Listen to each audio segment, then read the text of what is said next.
I'm here as the hello Syntotech called again, and I'm here. We are here to install fire alarm system for this control building substation. And me and my team, we have started work. We have done with the first stage of execution, with the planning and direction of how we want the fittings to be.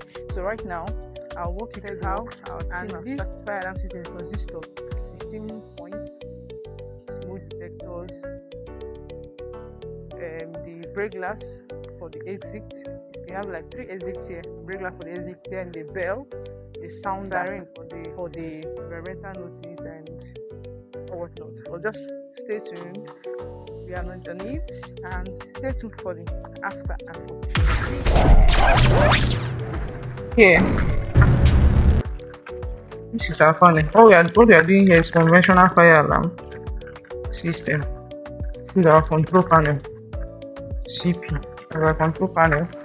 Then we'll have our brake glass. Brake glass is I'll use brake glass as GB. Brake glass, and this is smoke detector. Smoke X will be our smoke detector. Now we have heat sensor too. Heat detector too as H.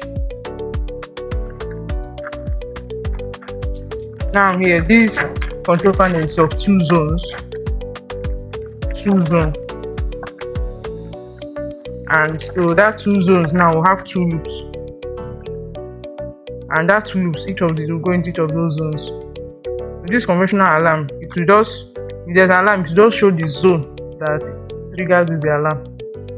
There is the zone will appear in this control, in this control panel.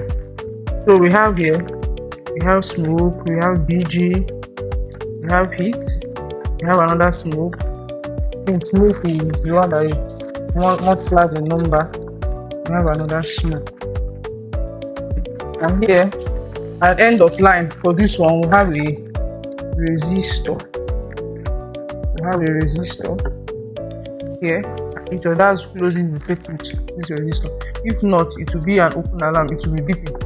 All you will be seeing is fault. It will be beeping. The alarm will be beeping on until we close this circuit with this resistor.